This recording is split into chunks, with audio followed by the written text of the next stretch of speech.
നമുക്ക് ബാലിന്റെയും ഗോമതിയുടെയും നല്ലൊരു വിശേഷം കേട്ടാലോ? അതിനുമുമ്പ് ഒരു കാര്യം പറഞ്ഞോട്ടെ. വീഡിയോ ഇഷ്ടപ്പെടുവാണെങ്കിൽ നിങ്ങൾ ലൈക്ക് ചെയ്യാൻ മറക്കരുത് കേട്ടോ. അങ്ങനെ നമ്മൾ നാളത്തെ വിശേഷത്തിൽ കാണുന്ന ഗോമതി ആകെപ്പാടെ ടെൻഷനിലാണ്.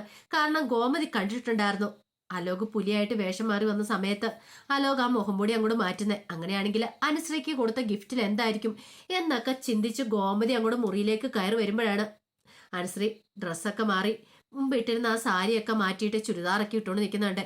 ആ കാഴ്ച കണ്ടു കഴിഞ്ഞപ്പോഴത്തേനും പെട്ടെന്ന് ഗോമതി അകത്തേക്ക് കയറി. പുതിയ ചുരിദാറാ. ഇതുവരെയായിട്ടും ഗോമതി ഇത് കണ്ടിട്ടില്ല. അനുശ്രീക്ക് ഒരു ടെൻഷനും കാര്യങ്ങളൊക്കെ ഉണ്ടായിരുന്നു. കാരണം തന്റെ അമ്മ കണ്ടുപിടിക്കുമെന്ന് ഗോമതിക്കറിയാം. അനുശ്രീയുടെ ചുരിദാറും ഡ്രസ്സുകളും എല്ലാം അറിയാം. അപ്പൊ ഈ പുതിയ ചുരിദാർ ഇട്ടുമ്പോൾ പിടിക്കുമെന്നുള്ള കാര്യം ഉറപ്പാ. അപ്പോഴേക്കും ഗോമതി അകത്തേക്ക് അങ്ങോട്ട് കയറി വന്നു. അനുശ്രീ അടിമുടിയോ നോക്കി. എന്നിട്ട് അനുശ്രീയോട് ചോദിച്ചു, ഇതേതാനു? ഈ ചുരിദാർ ഏതാന്ന് ചോദിക്കാം. അത് പിന്നെ അമ്മയ്ക്ക് അറിയാൻ പാടില്ലെന്ന് ചോദിക്കും. എനിക്കറിയില്ല, സത്യം പറ, ഇത് എവിടെന്നാന്ന് ചോദിക്കുക. അത് പിന്നെ അമ്മയെ ഞാൻ ഇത് കേട്ട് കഴിഞ്ഞപ്പോ ഗോമതിക്ക് ഒരു കാര്യം മനസ്സിലായി. അവളും മനഃപൂർവ്വമാണ് അവളുടെ സാരിയില് കൊണ്ട് കറി ഒഴിച്ച് ഈ ഡ്രസ്സ് ഇടാൻ വേണ്ടിയിട്ട്, അലോ കൊടുത്ത ഡ്രസ്സ് ഇടാൻ വേണ്ടിയിട്ട് അവള് കാണിച്ചു കൂട്ടിയ കോപ്രായങ്ങളൊക്കെയാ. പെട്ടെന്ന് തന്നെ അനുവിനോട് പറഞ്ഞു, നീ ഈ ഡ്രസ്സ് അങ്ങോട്ട് മാറ്റിയിടാൻ പറയണം. കാരണം അല്ലാതെ ഗോമതിക്ക് പറയാൻ പറ്റില്ലല്ലോ അലോക് കൊടുത്ത ഡ്രസ്സാ, നീ ഇത് മാറ്റിയിടാനായിട്ട്. ഈ സമയത്ത് അനുസരിച്ച് പറഞ്ഞു, ഇത് നല്ല ചുരിദാറില്ലാമേ, ഇതിപ്പോ എന്തിനാ ഞാൻ മാറ്റിയിടുന്നതെന്ന് ചോദിക്കുക. ഇത് കേട്ട് കഴിഞ്ഞപ്പോഴത്തേനും ഗോമതി പറഞ്ഞു, എന്തൊക്കെ പറഞ്ഞാലും ശരി, ഈ ഡ്രസ്സ് ഇടാൻ ഞാൻ സമ്മതിക്കില്ല. മര്യാദയ്ക്ക് മാറ്റിയിടുന്ന നിനക്ക് നല്ലതെന്ന് പറയണം. അമ്മയ്ക്ക് ഇത് എന്താ? ഞാനൊരു നല്ല ഡ്രസ്സ് ഇട്ട് അമ്മയ്ക്ക് പിടിക്കില്ലേന്ന് ചോദിക്കാം. ഞാൻ ഈ ഡ്രസ്സ് കണ്ടിട്ടില്ലല്ലോ, നീ ഇത് എവിടുന്ന് വാങ്ങിയതാന്ന് ചോദിക്കും. ഓ, പിന്നെ എല്ലാം അമ്മയോട് പറഞ്ഞിട്ടാണോ എന്ന് ചോദിക്കുകയാണ്. ഇത് നാളെ കോളേജിൽ പോണ സമയത്ത് ഞാൻ വാങ്ങിയതാ, ഞാൻ ഇതിനായിട്ടും ഇത് ഉപയോഗിച്ചിട്ടില്ലായിരുന്നു പറയാം. അപ്പൊ ഞാൻ അറിയാതെ നീ ഡ്രസ്സൊക്കെ വാങ്ങാൻ തുടങ്ങിയല്ലേന്ന് ചോദിക്കും. എന്റെ അമ്മ ഇത്രമാത്രം ടെൻഷൻ അടിക്കേണ്ട കാര്യമൊന്നുമില്ല എന്നൊക്കെ പറഞ്ഞിട്ട് അനുവും കൂടി ചാടിക്കടിക്കുവാണ്. ആ സമയത്താണ് ബാലൻ അങ്ങോട്ട് വരുന്നത്. ബാലൻ വന്നിട്ട്, എന്താ ഇവിടെ ഒച്ചപ്പാടും ബഹളം എന്താന്ന് ചോദിക്കാം. എന്റെ അച്ഛാ, ഞാൻ ഈ ഡ്രസ്സ് ഇട്ട് അമ്മയ്ക്ക് ഇഷ്ടപ്പെട്ടില്ല, ഈ ചുരിദാർ മാറിയിടണമെന്ന്. അച്ഛാ, ഈ ഡ്രസ്സ് കൊള്ളാമല്ലേന്ന് ചോദിക്കാണ്.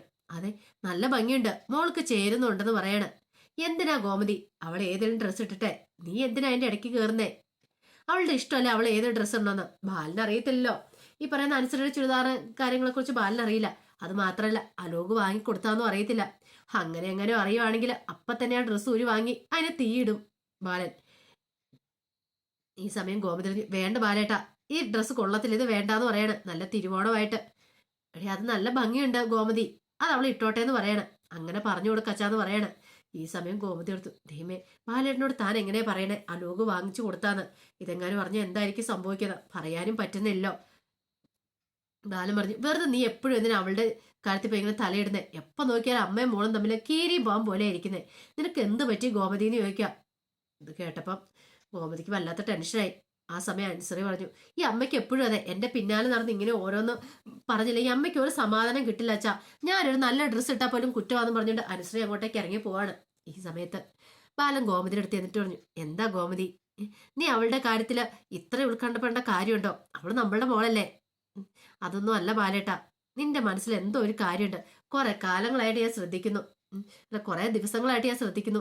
നിന്റെ മനസ്സിൽ എന്തോ ഒരു നോവുണ്ടെന്ന് പറയണേ. അങ്ങനെയൊന്നും ഇല്ലാന്ന് പറയണ. ഇല്ലെങ്കിൽ കൊള്ളാം എന്ന് പറഞ്ഞിട്ട് ബാലൻ അങ്ങോട്ടേക്ക് പോവാണ്. ഈ സമയം ഗോമതി മനസ്സിലോർത്തു, ഇങ്ങനെ പോയിട്ടുണ്ടെങ്കിൽ തന്റെ മോളുടെ ജീവിതം അവൻ നശിപ്പിക്കും. താൻ ചെവികളൊക്കെ കേട്ടതാണ് തന്തയില്ലാത്ത കുഞ്ഞിനെ അവൾ പ്രസവിക്കുന്നുള്ള. അങ്ങനെയാണെങ്കിൽ അലോക് രണ്ടും കൽപ്പിച്ചിറങ്ങിയിരിക്കുക. ഇതിനെന്താ ഒരു മാർഗമുള്ളേ? എന്തേലും ഉടനടി ചെയ്തേ മതിയാവുള്ളൂ എന്നൊക്കെ ഇങ്ങനെ ഗോമതി മനസ്സ് വിചാരിക്കുകയാണ്. ഇല്ലെങ്കിൽ തന്റെ മോളുടെ ജീവിതം അവൻ താറുമാറാക്കും. ഈ സമയത്ത് ശ്രീദേവിയുടെ ഫോണിലേക്ക് ശ്രീകാലം വിളിക്കുവാണ്. പിന്നീട് വിശേഷങ്ങളൊക്കെ തിരക്കുവാണ്. എങ്ങനെയുണ്ട് ഓണമൊക്കെ, എങ്ങനെയുണ്ടായിരുന്നു, അടിപൊളിയാക്കിയെന്നൊക്കെ. അത് കേട്ടപ്പോൾ ശ്രീദേവി പറഞ്ഞു, കുഴപ്പമില്ലായിരുന്നമ്മേ, അടിച്ചു പൊളിച്ചു ഇവിടെ എല്ലാവരും ഓണം ആഘോഷിച്ചെന്ന് പറയണം. പിന്നെ ചവടയോ, ഓ ഇവിടെ എന്താ ഇപ്പോൾ ഇരിക്കുന്നത്? ഓണം വന്നാലും സംക്രാന്തി വന്നാലും നമുക്കിവിടെ പ്രത്യേകിച്ചൊന്നും ഇല്ലാന്ന് പറയാണ്. നിനക്കറിയാലോ. ഇത് കേട്ടപ്പം ശ്രീദേവി പറഞ്ഞു, അമ്മ എന്താ ഒരുമാതിരി കൊള്ളിച്ച് പറഞ്ഞെന്ന് ചോദിക്കും. ഓ, നിന്നെ പോലെ അത്ര വലിയ സെറ്റപ്പായിട്ട് സദ്യ ഉണ്ടാകാനുള്ള വകയൊന്നും ഞങ്ങൾക്കില്ലാന്ന് പറയണം. നിന്നെ ആ വലിയ വീട്ടിലേക്ക് കെട്ടിച്ചുവിട്ടെന്ന് പറഞ്ഞിട്ട് കാര്യമൊന്നുമില്ല. ഞങ്ങൾക്കൊരു 5 പൈസ നിന്നെ കൊണ്ട് ഒരു ഉപകാരം ഉണ്ടാകുന്നുണ്ടോ എന്നൊക്കെ ചോദിക്കാം. ശ്രീദേവി പറഞ്ഞു, അല്ലേ തന്നെ ഞാനിവിടെ ഏറലാ നിൽക്കുന്നത്. ഏത് നിമിഷം എന്റെ തലയ്ക്ക് അടി വീഴുന്നത് പറയാൻ പറ്റില്ല. ഒന്ന് ആലോചിച്ച് നോക്കിക്കേ. എല്ലാരും കൂടി എന്നെ ചാട്ടക്കേറ്റി വെച്ചിരിക്കാം. ഇനിയിപ്പം അടുത്ത ദിവസം ഞാൻ സ്കൂളിലേക്ക് പോകേണ്ടതായിട്ട് വരും. അതൊക്കെ ഓർക്കുമ്പോൾ എനിക്ക് ടെൻഷനാ. ദേ, ഒരു കാര്യം ഞാൻ പറഞ്ഞേക്കാട്ടോ, എത്രയും പെട്ടെന്ന് തന്നെ എന്റെ കാര്യത്തിൽ ഒരു തീരുമാനം എടുത്തോണം. സർട്ടിഫിക്കറ്റ് എനിക്കില്ല. ആ സർട്ടിഫിക്കറ്റ് ചോദിച്ചോണ്ട് ഇനിയിപ്പോൾ ആനന്ദേട്ടൻ വരുമ്പം ഞാൻ കിടന്ന് നക്ഷത്രക്കാലം വരും. അതിനു മുമ്പ് നിങ്ങൾ എന്തെങ്കിലും ഒരു മാർഗം ഉണ്ടാക്കി തന്നോണം. ഇപ്പൊ ഓണത്തിന്റെ തിരക്കായതുകൊണ്ട് അവര് അതിനെക്കുറിച്ചൊന്നും ചോദിക്കുന്ന പോലുമില്ല. പക്ഷെ ഇത് കഴിഞ്ഞ് കഴിയുമ്പോഴത്തേനും സ്കൂൾ തുറന്നു കഴിയുമ്പോൾ എന്നോട് സ്കൂളിലേക്ക് പോകാൻ പറയും. അങ്ങനെ വന്നിട്ടുണ്ടെ പിന്നെ ഞാൻ ആ വീട്ടിലേക്ക് വന്ന് നിൽക്കത്തുള്ളൂ. ഇത് കേട്ടപ്പോ ശ്രീകല നീ ഒന്ന് സമാധാനിക്ക് ശ്രീദേവി എന്ന് പറയാം. അമ്മയ്ക്ക് ഇതൊക്കെ പറയാം. എന്റെ വിഷമം വേദന എനിക്കല്ല അറിയത്തുള്ളൂ. അതിന് അമ്മയ്ക്ക് വല്ലതും അറിയാവോന്നൊക്കെ ചോദിക്കുക. അപ്പോഴേക്കും ഉദയഭാനു അങ്ങോട്ടേക്ക് വന്നു. ഉദയഭാനു എന്നിട്ട് എന്താ ദേ മോളാ വിളിക്കണേന്ന് പറയാണ്. ഉദയഭാനു പറഞ്ഞു, അച്ഛാ ഒരു കാര്യം ഞാൻ പറഞ്ഞേക്കാം. ഓണം എല്ലാം കൂടെ കഴിഞ്ഞു. ഇനി എനിക്ക് സ്കൂളിലേക്ക് പോകണം. അതിനു മുമ്പ് എന്റെ സർട്ടിഫിക്കറ്റിന്റെ കാര്യത്തിൽ ഒരു തീരുമാനം ഉണ്ടാക്കണം. അല്ലെങ്കിൽ എന്തേലും കാരണം പറഞ്ഞ് അച്ഛനും അമ്മയും ഇങ്ങോട്ടേക്ക് വാ, വന്നിട്ട് എന്നെ സ്കൂളിൽ പഠിപ്പിക്കാൻ വരണ്ട എന്നൊക്കെ പറഞ്ഞ് ഇവരുടെ മനസ്സൊന്ന് മാറ്റാൻ നോക്ക്. ഞാൻ നോക്കിയിട്ട് അത് മാത്രം ഒരു വഴിയുള്ളെന്ന് പറയണം. ഉദയഭാനു പറഞ്ഞ് നോക്കട്ടെ എന്താ ഒരു മാർഗം. എന്നാലും മോള് പേടിക്കൊന്നും വേണ്ട. കക്കാൻ അറിയാമെങ്കിൽ നിൽക്കാൻ പഠിക്കണമെന്നല്ല പറഞ്ഞേ. ഇപ്പൊ തൽക്കാലത്തേക്ക് മോൾ ആ കാര്യത്തിൽ ടെൻഷൻ ഒന്നും അടിക്കണ്ട. എന്ത് വേണമെന്ന് വെച്ചാൽ ഞങ്ങൾ ചെയ്യാന്നൊക്കെ പറഞ്ഞിട്ട് കോള് കട്ട് ചെയ്യുകയാണ്. അപ്പോഴേക്കും ആനന്ദം അങ്ങോട്ട് വന്നു. ആനന്ദം എന്നിട്ട് ചോദിച്ചു, അല്ല വീട്ടിൽ നിന്ന് അവിടെ വിളിച്ചെന്ന് ചോദിക്കും. അതേ ആനന്ദേട്ടാന്ന് പറയണം. പിന്നീട് ആനന്ദ ചോദിച്ചു, അല്ല തിരുവോണമായിട്ട് വീട്ടിൽ പോകണ്ടേന്ന് ചോദിക്കാം. അപ്പോഴേക്കും ശ്രീദേവി പറഞ്ഞു, പോണമെന്നുണ്ടായിരുന്നു. അല്ല ആദ്യത്തെ ഓണമല്ലേ, അപ്പൊ വീട്ടിൽ പോയി എല്ലാവർക്കും ഡ്രസ്സൊക്കെ എടുത്ത് കൊടുക്കണ്ടെന്ന് ചോദിക്കും. ശ്രീദേവി പറഞ്ഞു, ഇല്ലേലും കുഴപ്പമൊന്നുമില്ല. ശ്രീദേവിക്ക് ടെൻഷൻ ആനന്ദരം കൂട്ടി അങ്ങോട്ട് പോകുന്ന കാര്യത്തില്. അവിടെ ചെന്ന് ഇരിക്കുന്ന സമയത്തെങ്ങാനും വല്ല കടം മേടിച്ചവരൊക്കെ പലരും വീട്ടിലേക്ക് വരുമോ, അവരെങ്ങാനും പൈസ ചോദിച്ചുകൊണ്ട് വന്നാൽ നാണം കിടൂലോ. അതുകൊണ്ട് മാക്സിമം ആനന്ദിനെ ആ ഭാഗത്തേക്ക് പോലും അടുപ്പിക്കുന്നില്ല. പിന്നീട് ശ്രീദേവി പറഞ്ഞു, ചെന്നില്ലേലും കുഴപ്പമൊന്നുമില്ല. അച്ഛനും അമ്മയൊക്കെ എവിടെയോ ടൂറ് പോയിരിക്കോ, അവര് വന്നിട്ടില്ല എന്നൊക്കെ പറയാണ്. ഓ അങ്ങനെയാണല്ലേ, എന്നാൽ കുഴപ്പമില്ല. അവര് വന്നു കഴിഞ്ഞിട്ട് ശേഷം നമുക്ക് പോകാന്നൊക്കെ പറയാണ്. അങ്ങനെ ആ പ്രശ്നം ശ്രീദേവി അങ്ങോട്ട് സോൾവ് ചെയ്ത് വിടുവാണ്. ആ സമയത്ത് അനുസരിക്കാണെങ്കിൽ അലോകനെ കാണാഞ്ഞിട്ട് ഭയങ്കര ടെൻഷൻ. അപ്പൊ വീഡിയോ കോൾ പോലും ശരിക്കും ഒന്നും വിളിക്കാൻ പറ്റുന്നില്ല. ഗോമതി എപ്പോഴും ഇങ്ങനെ കഴുകന്റെ കണ്ണുകളായിട്ട് ഇങ്ങനെ വട്ടവിട്ട് പറക്കുവാണ് അനുശ്രീയെ. ഗോമതിക്ക് അറിയാം കണ്ണ് തെറ്റിയിട്ടുണ്ടെങ്കിൽ റാഞ്ചാൻ തയ്യാറായിട്ടാണ് അലോക് നിൽക്കുന്നതെന്നുള്ളത്. പിന്നീട് അനുശ്രീ അവിടെ മാറിപ്പോയെന്ന് അലോകിനെ ഫോൺ ചെയ്തോണ്ടിരിക്കുക. അലോകെ ഞാൻ ഇട്ടിരുന്ന ഫോട്ടോ കണ്ടായിരുന്നോ, എങ്ങനെയുണ്ട്? ഞാൻ ഇട്ടിട്ട് ചുരിദാറൊക്കെ സൂപ്പറായിരുന്നു ചോദിച്ചോണ്ട്. അപ്പോഴേക്കും അലോക് പറഞ്ഞു, ഞാൻ കണ്ടു, എനിക്ക് ഇഷ്ടപ്പെട്ടു, നല്ല ഭംഗിയുണ്ട്, അനുവിനെ കാണാനെന്ന് പറയാം. പിന്നെ നമുക്കൊന്ന് നേരിട്ട് കാണണ്ടെന്ന് ചോദിക്കാം. പിന്നെ കാണണ്ടേന്നോ, ഉറപ്പായിട്ടും കാണണമെന്ന് പറയണം. അപ്പോഴേക്കാണ് ഗോമതി അങ്ങോട്ടേക്ക് വരുന്നത്. ഗോമതി എന്നിട്ട് ആരാ അന്നെന്ന് ചോദിക്കാം. ആരുമില്ലാന്ന് പറയാം, എന്റെ ഫ്രണ്ടാന്ന് പറയാം. ഇങ്ങ് ആരാൻ പറഞ്ഞിട്ട് ഫോൺ അങ്ങോട്ട് പിടിച്ചു വാങ്ങുവാണ്. അപ്പോഴേക്കും അലോക് അങ്ങനത്തേക്ക് കോള് കട്ട് ചെയ്തു. ഈ സമയത്ത് ഗോമതി നോക്കിക്കഴിഞ്ഞപ്പോൾ അലോക വിളിച്ചിരിക്കുന്നത്. സത്യം പറ ഇതാരാന്ന് ചോദിക്കുകയാണ്. അനുമോട് പറഞ്ഞു, അമ്മ എന്തിനാ ഇതൊക്കെ അറിയണേ, കാരണം നമ്പർ സേവ് ചെയ്തിട്ടിട്ടില്ല, അല്ലാത്ത നമ്പറായിട്ടാ വന്നേ. അപ്പോഴേക്കും ഗോമതി പറഞ്ഞു, എനിക്കൊന്നും മനസ്സിലാകുന്നില്ല, നീ കരുതണ്ട കേട്ടോ. നീ ഇവിടെ അച്ഛനും നിന്റെ ഏട്ടന്മാരൊക്കെ അറിഞ്ഞാണ്ടല്ലോ, പിന്നെ നിന്നെ വെറുതെ വിടുമെന്ന് നിനക്ക് തോന്നുന്നുണ്ടോ എന്ന് ചോദിക്കും. ഇത് കേട്ടുകഴിഞ്ഞപ്പം അനുസരി പറഞ്ഞു, അമ്മ വെറുതെ ഓരോ കഥകളൊക്കെ ഉണ്ടാക്കണ്ട, എനിക്കൊന്നും ആരോടും അങ്ങനെയൊന്നും ഇല്ല. അമ്മ ഇങ്ങോട്ട് ഫോണും തരാൻ പറഞ്ഞ് തട്ടിപ്പറിച്ചോണ്ട് അങ്ങോട്ട് പോവാണ്. ഗോമതിക്ക് ടെൻഷന്. ഇനിയിപ്പോ എന്താ ചെയ്യണ്ടേ? അലോക് കളിച്ച് കുടുംബത്തിൽ കയറി കളിക്കാൻ തുടങ്ങി. അത് മാത്രമല്ല അവന് ദുഷ്ടനാണ്. അതുകൊണ്ട് തന്നെ വരെ ഇല്ലാതാക്കാൻ ശ്രമിച്ചേ. ഇതിന് പിന്നിൽ എന്തോ ഒരു കാരണമുണ്ട്. അവർ ഈ കളിയൊക്കെ കിടന്ന് കളിക്കുന്നുണ്ടെങ്കിൽ ദേവമംഗലത്ത് അവർക്ക് എന്തോ ഒരു ഉദ്ദേശലക്ഷ്യമുണ്ട്. അതുകൊണ്ടാണ് ഗോമതി തിരിച്ചറിയുവാണ്. അതെന്താന്ന് എത്രയും പെട്ടെന്ന് തന്നെ അറിയണം.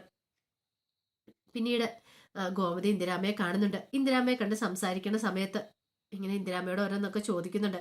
ഇന്ദിരാമ്മയ്ക്ക് പക്ഷെ ഒന്നും അറിയത്തുണ്ടായിരുന്നില്ലല്ലോ, ഈ പറയുന്ന പാലിനകത്ത് പൊടി കലക്കിയ കാര്യമോ അല്ലാതെ വേറൊന്നും ഇന്ദിരാമ്മയ്ക്ക് അറിയത്തില്ല.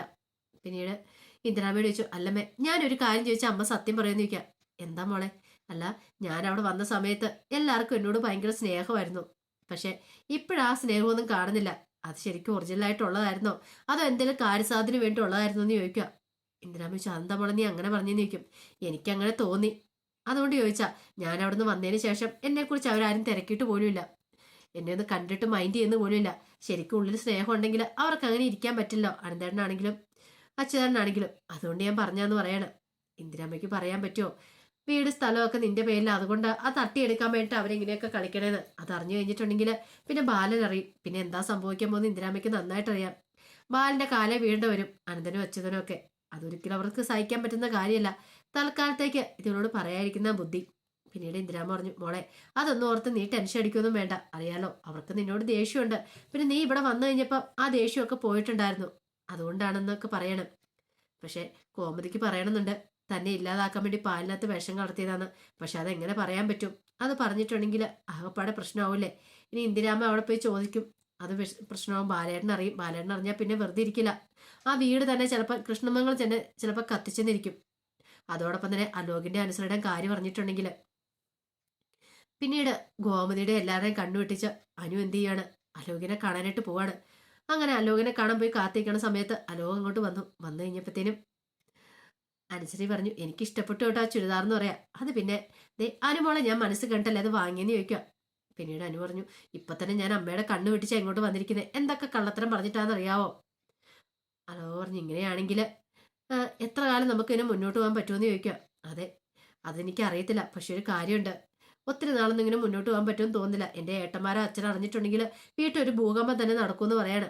അലോക് പറഞ്ഞു, ആരൊക്കെ അറിഞ്ഞാലും ഞാൻ നിന്നെ കൈവിടാൻ പോകുന്നില്ല, നിന്നെ ഉറപ്പായിട്ട് ഞാൻ ചേർത്ത് പിടിക്കും. ആ കാര്യത്തിൽ നിനക്കൊരു പേടിയും വേണ്ട അനുമോളെ, നീ ധൈര്യമായിട്ടിരിക്കുക, നിന്നോടൊപ്പം ഞാനില്ല എന്നൊക്കെ പറയാണ്. അത് കേട്ടുകഴിഞ്ഞപ്പം അനുമോള് പറഞ്ഞു, അല്ല അലോക് എനിക്ക് ഓണക്കൂട് വന്നല്ലോ, ഞാൻ എന്താ പകരം തരേണ്ടതെന്ന് ചോദിക്കുകയാണ്. ഇത് കേട്ടപ്പോൾ അലോക് പറഞ്ഞു, പകരം എന്ത് ചോദിച്ചാലും തരുമെന്ന് ചോദിക്കാം. അത് പിന്നെ എന്നെ കൂടെ പറ്റുന്നതാണ് ഞാൻ തരുമെന്ന് പറയാം. ഉറപ്പാണെന്ന് ചോദിക്കും. ഉറപ്പാന്ന് പറയാണ്. അലോകിന്റെ മനസ്സിൽ ചില കുതന്ത്ര ബുദ്ധികളൊക്കെ വരുവാണ്. അലോക് പെട്ടെന്ന് ചോദിച്ചു, അങ്ങനെയാണെങ്കിൽ എനിക്കൊരു ഉമ്മ തരുമെന്ന് ചോദിക്കുക. ഇത് കേട്ടപ്പോഴത്തേക്കാണ് അനുശ്രീ അലോകിനെ ഇങ്ങനെ നോക്കുവാണ്. അനുശ്രീയുടെ മനസ്സിലും ഉണ്ടായിരുന്നു, അനുശ്രീ നേരത്തെ പറഞ്ഞിരുന്ന കാര്യമാണ്, നേരിട്ട് കാണുമ്പോൾ ഞാനൊരു സർപ്രൈസ് സമ്മാനം തരുമെന്നുള്ള കാര്യം. പക്ഷെ പെട്ടെന്ന് അലോ ഇങ്ങനെ ചോദിച്ചു കഴിഞ്ഞപ്പോഴത്തേനും അനുശ്രീ ഒരു അന്താളിപ്പോടുകൂടി അലോവിനെ നോക്കുക. ഇനിയിപ്പോൾ എന്തായി തീരും എങ്ങനെയായി തീരും ഒന്നും അറിയത്തില്ല. അപ്പോൾ അതിൻ്റെ വിശേഷങ്ങൾക്കായി നമുക്ക് എല്ലാവർക്കും കാത്തിരിക്കാം കേട്ടോ. ഒരിക്കൽ കൂടി എല്ലാവർക്കും ശുഭരാത്രി നേർന്നുകൊണ്ട് നിർത്തുന്നു.